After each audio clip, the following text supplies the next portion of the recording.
a las 10 como hemos empezado las otras clases.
Y no hay luz, pero sepa que dejan la luz prendida.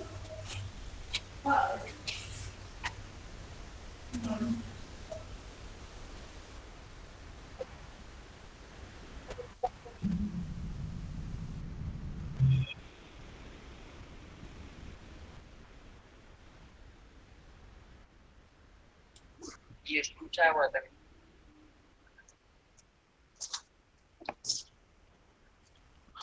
Bien, buenas noches compañeros y compañeras. Vamos a empezar con el tema del día de hoy.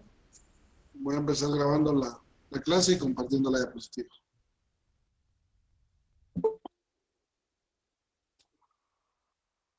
Las primeras dos clases ya están subidas al Classroom. Muchas gracias, licenciado. Bueno, Gracias, Lic. Gracias, licenciado. no, todavía vienen entrando algunos, por eso es.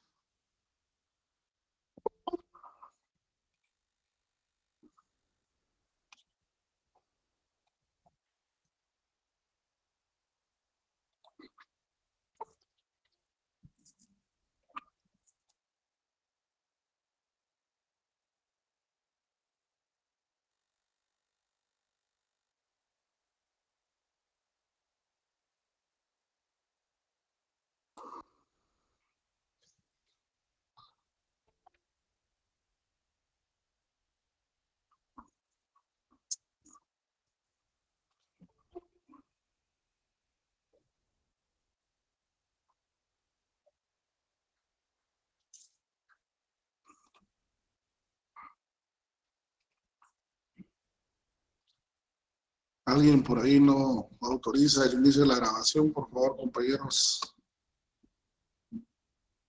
Bueno, iniciamos con quienes autorizaron, alguien sacó el sistema. Bueno, buenas noches, vamos a tratar de avanzar con el tema del día de hoy. En esta diapositiva es donde me trato de echar toda la historia del derecho administrativo en 40-45 minutos para que no sea muy tedioso, por lo que, por favor, si van teniendo dudas, me lo van haciendo saber. Leo la diapositiva, se las explico y después cerramos la idea. ¿Ok? El derecho administrativo es un magma compuesto de diferentes elementos. Primero, los condicionantes históricos y dentro de estos, la influencia de la cultura, la organización y el derecho religioso como fuente de nuestro sistema. La Iglesia Católica, su derecho y su cultura como eje vertebral de las administraciones hispanoamericanas. Para nosotros, fundamental el derecho canónico de la Iglesia Católica. La creación de los estados absolutos, la concentración del poder, el centralismo y la construcción de una administración del rey. La Revolución Francesa y la conceptualización singular de la división de poderes, la paulatina transformación del Estado liberal en un Estado social de derecho con la introducción de los derechos sociales y políticos, lo que provoca un mayor intervencionismo administrativo. Todo eso lo voy a explicar en conjunto luego de la historia que vamos a contar. La progresiva influencia de los principios y el sistema norteamericano, tanto en la configuración como en el juego pluralista de las administraciones, así como la hegemonía de principios económicos característicos del sistema pluralista. Y la globalización, tanto en los aspectos económicos como sociales, y el régimen jurídico que se articula. Vamos a ver. Para entender el derecho administrativo, primero tenemos que comprender que el derecho administrativo es un derecho nuevo. Es un derecho que nace, es un derecho que nace hace muy poco tiempo. ¿Pero por qué? Bueno, recordemos que en la organización o el sistema de organización de los estados en el mundo era muy distinto a lo que tenemos ahora. Vamos a ver,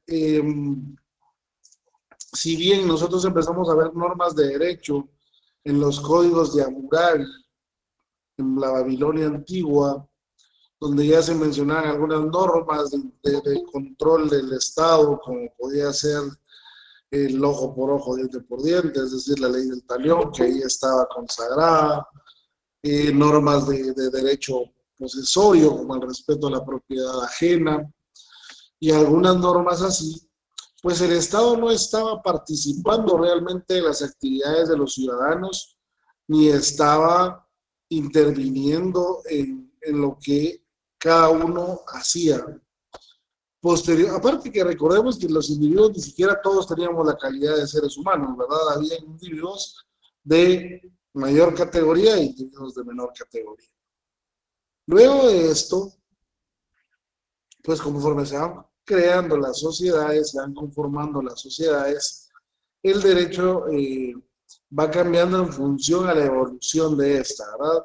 Derecho romano, ustedes saben, la Roma antigua, lo que significaba el imperio, pero era un imperio grande, muy grande, conquistado por Roma, en donde, digamos, los diferentes estados que estaban ahí representados o integrados, pues dependían mucho de las autoridades, de los señores feudales locales. Eso pasa mucho durante la época, hasta la época medieval, hasta la revolución de los lords, o sea, la constitución de 1215, donde los lords dicen, en un momento, nosotros tenemos derechos y le exigimos al rey que deje de ser ya una concentración que venía del emperador y pasó a los diferentes reyes, una concentración del poder y que se distribuya entre los lords empiezan a tener poder dentro de su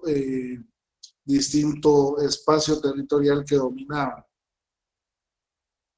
Luego de esto, y surgiendo de la industrialización del Estado y cómo fueron cambiando las distintas formas en que el poder se iba configurando, el Estado cambia y cambia del mozo colono, del señor feudal, a un sistema más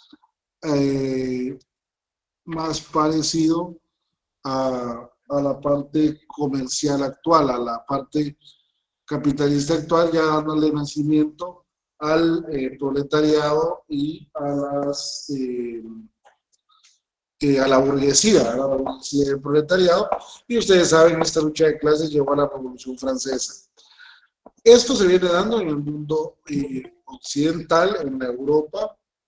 Esto, por supuesto, que configura el Estado moderno, sobre todo porque de la Revolución Francesa nace una figura más importante quizás del Estado moderno, que es la separación de poderes, la división de poderes entre el poder ejecutivo, legislativo y judicial. Al darse todo esto y al llegar a la Revolución Francesa, pues entonces empieza a configurarse el Estado moderno, y como ya no estaba todo centralizado en uno, sino que hay actividades que deben distribuirse entre los tres poderes constituidos, pues lógicamente varía la forma de dirigirse y por lo tanto empiezan a nacer nuevas normas, nuevas reglas para todo el mundo. Este nacimiento de las reglas y las formas, sin embargo, todavía tiene algunos momentos álgidos que un poco más de 100 años después llevan a la Primera Guerra Mundial, en donde ya se empieza a crear un concierto de naciones, hablar de globalización, que no funciona mucho, pues la Sociedad de Naciones, como ustedes saben, no duró mucho tiempo, y posteriormente de ella quizás nace la Organización de las Naciones Unidas, posterior a la Segunda Guerra Mundial. Es ahí donde nosotros creemos que empieza a nacer el derecho administrativo. ¿Por qué? Porque el derecho administrativo, entonces el Estado empieza a intervenir más, sobre todo con el nacimiento de las constituciones modernas, del constitucionalismo que surge en Austria, en Alemania, allá por 1930, ¿verdad? Que tiene a Hans Kelsen como uno de sus pilares, y que va provocando entonces que el Estado ya tenga más participación en lo que hacen las personas y que provoque entonces un nacimiento de normas jurídicas que podemos configurarlas como normas de derecho administrativo, ¿verdad? De esa cuenta, Carl Schmitt, que también fue un constitucionalista a la par de Hans Kelsen, de hecho, contrario a Hans Kelsen, pues también fue en su línea, aunque cambiaba la idea de la Constitución, también creando normas en donde el Estado empezaba a participar más en las actividades de los individuos, y esto fue provocando que naciera el derecho administrativo como ya lo conocemos. Esto es desde un punto de vista global, desde un punto de vista de todo el Estado, o de todo el mundo, perdón, los distintos estados. A la par de eso, están los nuevos estados, la América, que fue descubierta en 1492, y que lógicamente al ser descubierta, los españoles en nuestro sector, los ingleses en su sector, los franceses, los portugueses, pues trajeron de alguna manera esa forma de administrar que se estaba utilizando en esos países, solamente que la aplicaron ellos desde sus distintas realidades, provocando que el Estado fuera controlado por españoles que venían exclusivamente a hacer gobierno, ¿verdad? El plan Marshall, ya ahorita voy a hablar del plan Marshall, ¿ok? Voy a platicar un poquito de eso también. Bueno, luego de eso, nosotros tenemos que para nuestros países,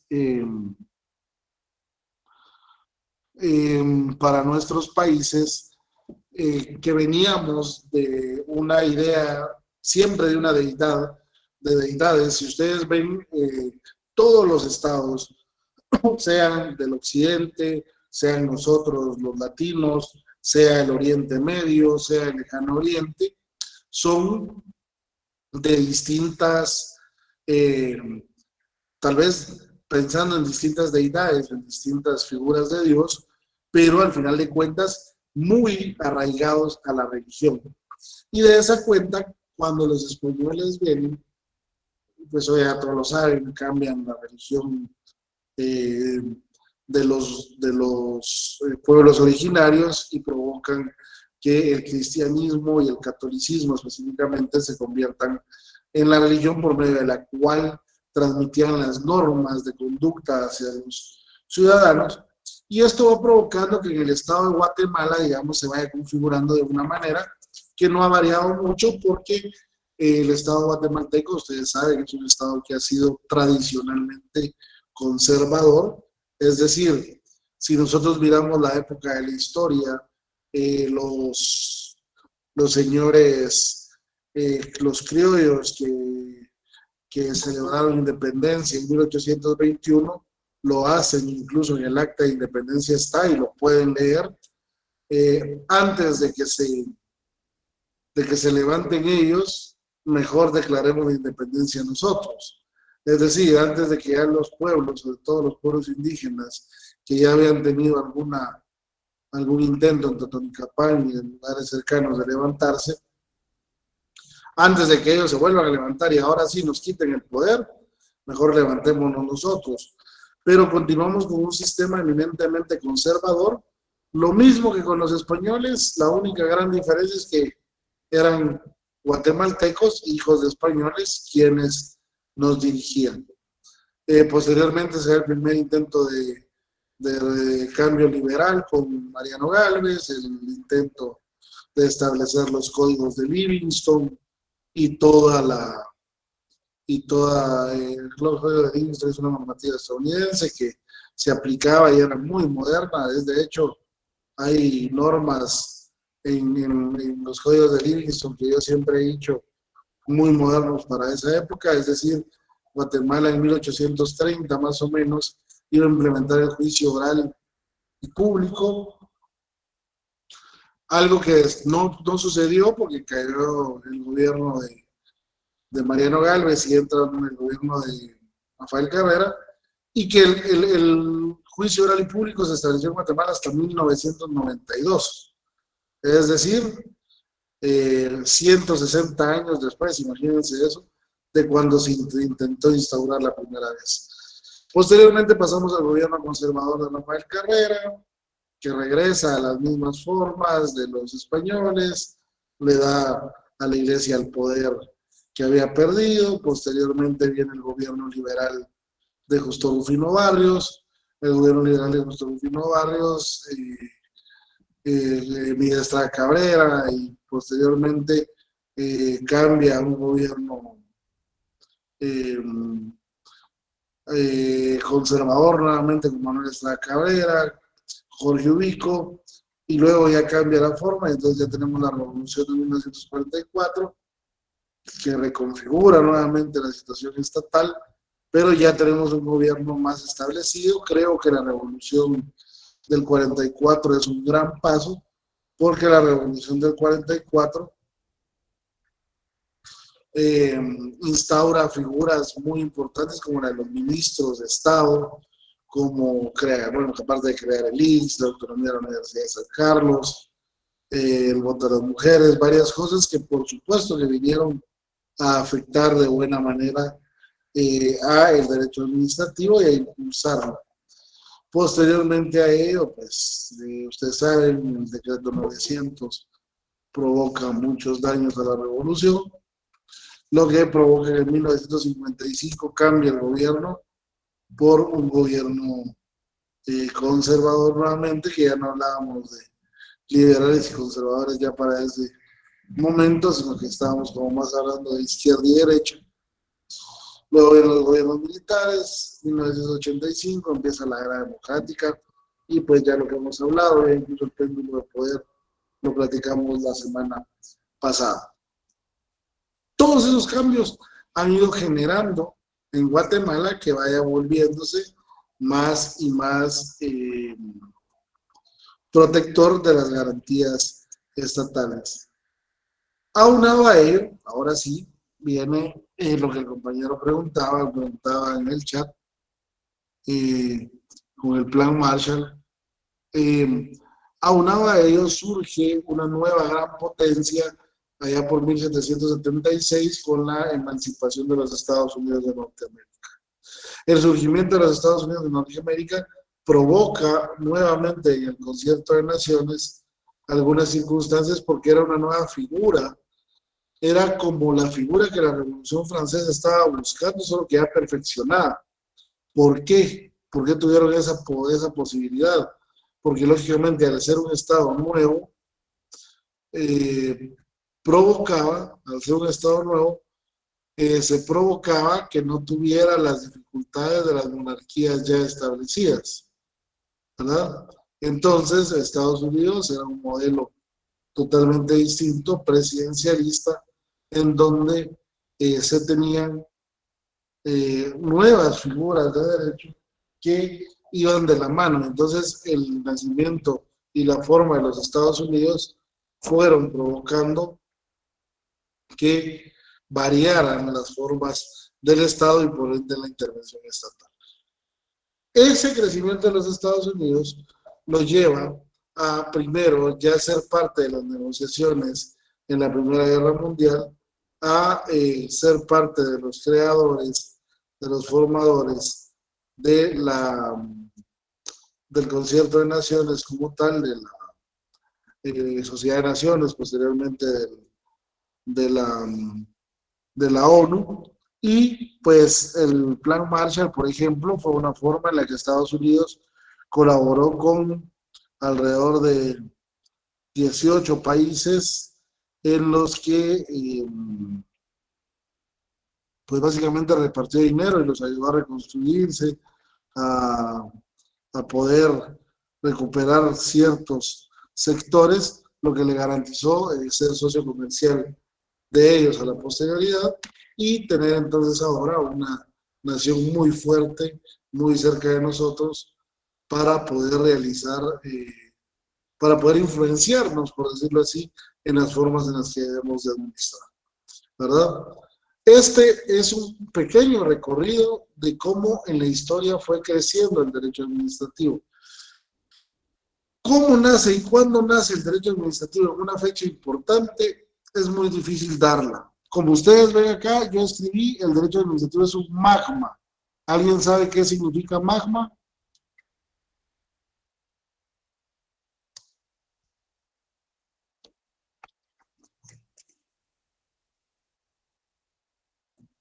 ¿No?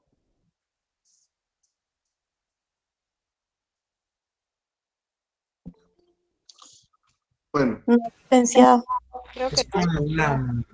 Perdón, si quieres, dale tú, compañero. Decime.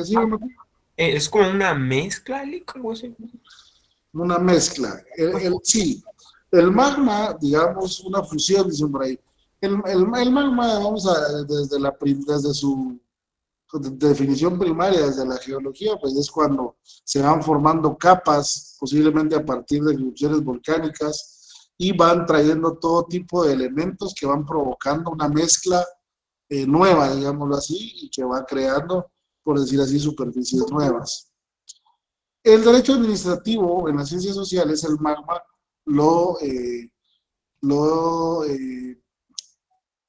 ¿cómo se dice? Lo relacionamos con esas mezclas, esas uniones que van surgiendo, que no son tal vez lógicas, que no son formales, que no es que esa era la forma en que habían de desarrollarse, y que han ido creando nuevas figuras en la sociedad. En este caso, decimos que el derecho administrativo es un magma compuesto de los distintos elementos que ahí mencioné, porque no podemos mencionar una situación específica, sino que ha sido la mezcla de todo este tipo de circunstancias lo que ha provocado que el Estado se convierta en más intervencionista, es decir, que tenga que participar más en la vida de los individuos a partir de la actividad que se realiza, y mientras más participa, más normas debe crear, más debe sujetar al individuo para que el individuo sea más libre. Como así me van a decir ustedes. Para que el individuo pueda desarrollar y tener pleno goce de sus derechos, el Estado debe tener casi que intervenido todo alrededor para garantizar que el individuo puede cumplir con sus derechos. ¿Cómo así? Un ejemplo. Bueno, usted, por ejemplo, no quiere que un piloto ebrio lo choque por la noche cuando va manejando en la ciudad. Usted va regresando de su trabajo. ¿Sí? Entonces, el Estado debe proteger ese derecho que usted tiene. ¿Cómo lo protege? Con puestos de registro, con reductores de velocidad. ¿Sí? Interviene en una actividad que usted realiza, que es la de conducir, interviene de una manera u otra para tratar de que usted pueda gozar de ese derecho que usted tiene. Usted tiene derecho a la salud, el Estado debe crear los hospitales, debe tener a los médicos y todo para que usted pueda tener ese acceso a la salud. O sea, el Estado debe intervenir en todo. No es que el Estado sea funcional 100%, eso ya lo sabemos, yo simplemente estoy diciendo que en esa intervención del Estado deben surgir nuevas normas jurídicas que provoquen de una manera o de otra esa protección, ¿verdad? Puedan tener esa protección. ¿Dudas hasta acá? Loli.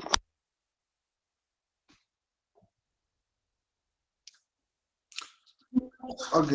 Y eso cuando yo digo que ha sido un magma de acontecimientos, han pasado tantas cosas que, por decir algo, para que entendamos tal vez con un ejemplo,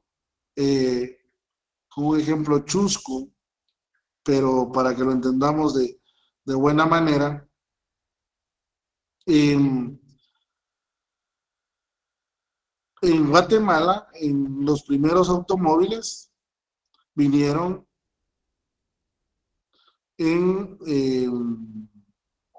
vinieron a finales del siglo XIX, principios del siglo XX. En Guatemala, digamos, es presentado en 1905, 1900, por ahí, los primeros carros. Y ustedes, por ejemplo, ven que en España, México, a estos les dicen, a los vehículos les dicen coches, no les dicen automóviles, o no es lo normal que digan automóviles, sino que dicen coche. ¿Por qué nosotros no utilizamos esa palabra? ¿Por qué nosotros no utilizamos esa palabra como estos países, a pesar de que de ellos aprendimos? Bueno, es un caso simple de intervencionismo del Estado, intervencionismo necesario, porque resulta que ustedes vieron que el fin de semana hubo una actividad en Misco, ¿verdad? Una feria, la feria del chicharrón. Resulta que los municipios alrededor de la ciudad de Guatemala se dedicaban mucho al ganado porcino, a los cerdos. Entonces, por eso incluso en Santa Catarina Pinula había muchas crianzas de cerdos, ¿verdad? Y en San José Pinula y eso, y en Misco era como que el área donde había gente que sabía cocinarlos, entonces venían a la ciudad de Guatemala, los negociaban, ¿sí? El fin de semana y luego, pues, se los llevaban a los distintos sectores. Bueno, era un centro de negociación de cerdos. Resulta que cuando vienen los primeros automóviles a Guatemala, ahí surgen los primeros accidentes y el centro histórico no estaba preparado para recibir estos nuevos vehículos. Entonces, al presidente de la República se le ocurre una norma, como debe de ser, en donde prohíbe el ingreso de los coches a la ciudad en cierto horario y a ciertas calles. ¿Qué provocó esto? ¿Alguien se lo imagina? Que no podían ingresar los cerdos. Exactamente, que entonces los comerciantes pensaron que no podían traer ya a sus cerdos y que los otros pensaron que ya no podían venir a comprar cerdos a la ciudad de Guatemala, ¿verdad? Entonces, la intervención del Estado provocó en dos ámbitos y tuvo que cambiar la normativa y le cambió la terminología y dejó de utilizar el término coches para los vehículos porque en Guatemala ya se le llamaba así a otra cosa, en este caso al ganado porcino, y provoca que le cambiemos, entonces utilicemos el término automóviles en la normativa y de ahí nos acostumbramos a decir carro, ¿verdad? Automóvil, como sea, pero no utilizamos la palabra coches. ¿Por qué? Porque la intervención del Estado se había metido en otra actividad y la había afectado. La nave, dicen por ahí, bueno. Pero entonces, esto es un simple ejemplo de cómo el intervencionismo del Estado va adentrándose en todas las actividades que realizan los individuos. Y sí, por eso les decía, era una forma chusca tal vez de entenderlo, pero como una norma del Estado causa intervención en todo lo que realizan y entonces los pobres amigos ya no podían traer a vender sus productos a la ciudad de Guatemala porque creían que era ilegal en virtud de la normativa que se había emitido, ¿verdad? Y así la intervención del Estado ha tenido que surgir en distintas ramas con el nacimiento del derecho ambiental, por ejemplo, en los años 60, el derecho ambiental también es un derecho muy joven, que todavía no se ha desligado. El derecho ambiental no puede subsistir sin el derecho administrativo. Si no hay un Estado que proteja el medio ambiente, definitivamente no se podrá realizar ninguna actividad, ninguna defensa del derecho ambiental. Entonces, el derecho administrativo se va convirtiendo en una rama muy importante porque el derecho administrativo interviene en toda la actividad de los particulares, curiosamente para proteger a los mismos particulares en sus derechos. Esto tal vez es contradictorio, pero es que lo tenemos que comprender. Si no existiera la ley de caza y pesca, por ejemplo, no tendríamos normas en estas ramas y entonces sería todo libre y entonces podríamos provocar un desastre ambiental, ¿verdad? Deben de existir normas en todo tipo, que no existieran en la ley de hidrocarburos, que no existieran todas las que ustedes se nos ocurran, que no provocaran que el Estado intervenga, entonces habría cierta anarquía y por lo tanto el Estado no podría cumplir con garantizarle los derechos a los individuos. ¿Dudas, preguntas hasta acá?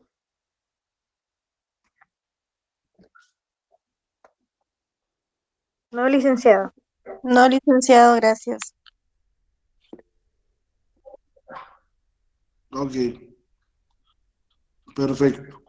Entonces, comprendemos y quedamos claros que el Estado participa en el actuar de los individuos porque los mismos individuos le han ido dando esa potestad. ¿Por qué lo han hecho? Bueno, porque era un rey el que gobernaba, en Guatemala un virrey, eran ellos los que gobernaban y necesitábamos una serie de pesos y contrapesos. De esa forma, en esa serie de pesos y contrapesos, es que llegamos a darle más poder al Estado, pero distribuido, ¿sí? No lo tiene una sola persona, porque el poder está distribuido para que haya control de todos contra todos y entonces el Estado pueda funcionar de mejor manera, sea un engranaje que esté funcionando siempre. ¿Dudas? ¿Ninguna? No, licenciado. Ok. Perfecto, entonces como voy de la mano con la otra clase creo que, siempre lo he dicho, la segunda clase es más rápida que la primera, quizás porque ya di el tema, bueno, hablo un poco más rápido, entonces llegamos hasta aquí con el tema el día de hoy y continuamos el día lunes. Solo les quería pedir por favor, compañeros, que cuando nos toque clase en el segundo periodo, no sé si ya se los había dicho a ustedes, que esperemos hasta las 7 para poder ingresar, para que yo pueda terminar la clase con los compañeros de primera hora. ¿Ok? A las 7 yo voy a dar exceso de 7 a 7 y 10 para que empecemos a las 7 y 10 clases. ¿Ok? Eso es para que ustedes no estén esperando, o yo he tenido, por ejemplo, hoy, a algunos les pasó que les rechacé la petición, pero lo que pasa es que si tengo la petición abierta, no puedo utilizar el resto de los controles. ¿Ok? Gracias, licenciado. Gracias. Muy bien, licenciado.